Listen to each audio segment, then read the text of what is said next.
I'm Aoife. It's great to be here. Ireland's my favourite country too, like maths, but I'm biased. I'm particularly happy to be here to support Amnesty. As was mentioned, I was on the board for a number of years, so I'm always happy to be at Amnesty's disposal. And I want to follow up on some of the points that Ignacio made and expand in particular on the area of the UN Convention on the Rights of the Child, the UNCRC, in as much as I can in a short space of time, but I'll do my best. And the main points that I want to make are that the CRC enshrines the Article 12 right to be heard, that this certainly accounts somewhat for the traditionally paternalistic approach, the best interest approach to children and their rights and interests, but that this is actually quite an inadequate standard for children and that we have to go beyond it. The Committee on the Rights of the Child, which is the monitoring body for the UNCRC, which tries to ensure that states implement the CRC, talks about how children are so often excluded from decision-making processes concerning them. And in its general comment, and a general comment is an expanding of our understanding of a particular aspect of a convention. In its general comment on the rights of children with disabilities, points out that when it comes to children with disabilities, their exclusion from the decision-making process is even more severe. And there are no easy answers or quick solutions when it comes to balancing children's wishes and preferences with what adults think is in their best interests, what Cher actually usefully refers to as maybe unpopular decisions, things that maybe objectively, whatever that is, we might think is not a great thing. We have some research to guide us on the matter of age. For example, traditionally age 7 is the age of reason. By age 12 we've acquired the capacity to have some abstract thought, and then that continues right up into our 20s. Neurological research shows that's actually into our 30s as well, so lots of us in this room still haven't probably achieved the pinnacle of our decision-making capacities. But this is also, age is to be taken together with lots and lots of other factors. Education, our experiences, our cognitive makeup. So age is only to be one of these things, and yet we see it bandied about so freely as a cut-off point, as something that's very finite, very definite. For example, the wonderful initiatives that we heard about in Sweden and Australia, both of them very plainly state that the programmes have a minimum age for those who've reached 18. In the everyday context, and I think this is really where the crux of the problem is, of parent-child negotiations, negotiating decision-making is challenging enough. These everyday scenarios don't often come in for consideration, but where we do see things coming in for consideration is when there are legal issues that end up in court, where professionals are often faced with very difficult scenarios. What about, for example, when a foster father has been accused of abuse by one foster child, and yet the other foster child, who has lived for 10 years in that household, the only household that she's ever known, refuses point blank to leave while social work carries out an investigation? What about when a teenage girl continuously is running away from her care home for a week at a time to live or spend time with a man in his 50s who lives in a tent, and this is coming before the courts as well? These are scenarios that emerged in proceedings that I observed during my research in the district court here in Dublin. Other scenarios include, a 15-year-old requires life-saving blood transfusions, but his Jehovah's Witnesses beliefs preclude him from going along with that, and the court decides to force him to have them anyway. What about when another 15-year-old is refusing to take her antipsychotic medication, which the professionals say she very badly needs? These are cases re-E and re-R that came up in the UK. And again, these really challenge this Article 12 albeit quite groundbreaking, stipulation in the UN Convention on the Rights of the Child that children should be heard. That article says that children who are capable of forming views will be given the right to express them freely in all matters affecting them, and their views will be given due weight in accordance with their age and maturity, and that in particular they'll be heard in legal and administrative proceedings, either directly or through a representative. And you can immediately see about 10 questions arising there. What is capacity? What is one's own views? How much weight should views be given? Is there an age that is crucial? Should it be direct or indirect? So what's the meaning of this? It's a tricky area, but there's a lot of value to focusing on trying to actually negotiate those issues. For example, ensuring that, as Ignacio said, that best interest decisions are inherently including the voices, the opinions of children is the starting point.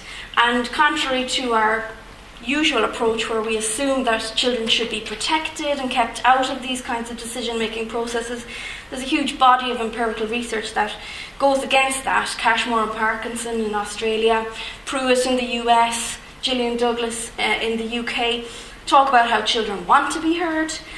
For the most part, they want at least to be asked if they want to be heard, that it's not putting pressure on them because they can say no if they want, and in fact alleviates the pain of having decisions made behind their back or forced on them, and that we have underestimated children in their capacities, and it's time to stop doing that. Street children in Brazil can be economically independent from the age of 5, and fair enough, they're growing up in very different circumstances than this part of the world, but in this part of the world, children as young as 8, as was shown in research by Alderson, who have experienced extensive levels of medical treatment, make as wise decisions as adults, often involving life or death implications. So we need to resist the temptation that children are little people with little capacities who deserve only little rights. They don't automatically become imbued with magical decision-making powers on our 18th birthdays. There's a very broad spectrum of abilities and experiences, just like there is amongst adults. By the same token, we don't make always the most objectively best decisions either. I have a PhD, and yet I can look back and think of some ex-boyfriends that probably weren't the best move. Obama is apparently the leader of the free world, and what does he do in his spare time? He smokes. So adults don't always make fantastic decisions either, but because of the fact that autonomy rights, and John Stuart Mill's famous dictum over himself, over his own body and mind, the individual is sovereign, is such a crucial freedom right, then we need to stop seeing the obstacles to allowing children to take part in decisions affecting them and actually start talking about solutions. Now, in my research into the nature of Article 12, I've kind of pointed to a few key points based on comments of the Committee on the Rights of the Child. For example, children should have their capacities assessed by an expert in child development. When this comes to children with disabilities, obviously to have the expertise there in disability would be really crucial as well. And if the child does want to be heard, for example, through a guardian ad litem, through a legal representative, and we can think of all kinds of scenarios where children's interests arise in the legal context, like if there is a chance of abuse and neglecting in the home, when parents are arguing about where a child will live after the breakdown of the relationship. These kinds of things or medical treatment can come before the court.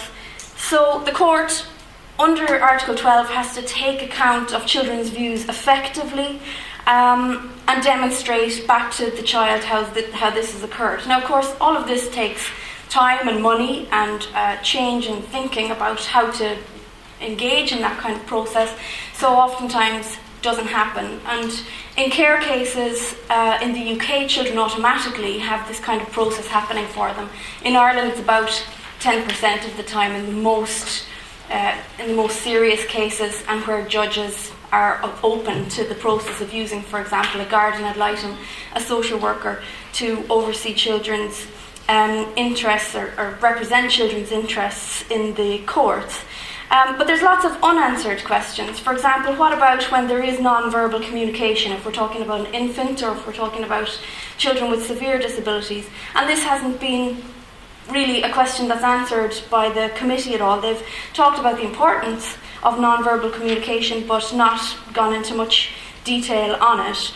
They haven't specified, how the criteria for according weight should be dealt with by the courts. That's something that's been left to at domestic level and obviously hasn't been given much attention by states. What's very striking is the conservative nature, just to finish, of Article 12. And we look to the CRPD and we can see Article 12 of that convention talking about safeguards to ensure the will and preferences of the person. There's no such language like that for under 18s. And I mean, my argument would be that, first of all, Article 12 of the Convention on the Rights of the Child can be rendered meaningless because it can be approached in such a tokenistic way that there's no criteria for measuring what is actually giving adequate consideration to children's views, so judges can just override it. It's something that I've pointed to lots of examples of in my work. The child is a young child, therefore the child's views should just be overridden, and not a lot of rationale gone into why that is, in terms of breaking down why a 10-year-old's views are different than a 15-year-old's, when actually on the surface they look like quite rationally held views. So I would argue that there should be an assumption in favour of the wishes of the child to refocus the debate. Sure, E might still have been forced to have his blood transfusions, even though in that case, sadly, shortly after his 18th birthday, E died, finally having got his right to refuse his blood transfusions, which, certainly gives pause for thought. Once he had that right when he was an adult, that's still what he wanted to do. It would still potentially permit the foster child to be removed from her foster home pending investigation, but it would at least remind us all that overriding anyone's wishes about their own person, their own lives, is a very serious business, and would take away the justification of just overriding those views without having to actually go into much detail about why that is. And stop people seeing that there are only obstacles in this area and actually talking about some practical solutions. Thank you.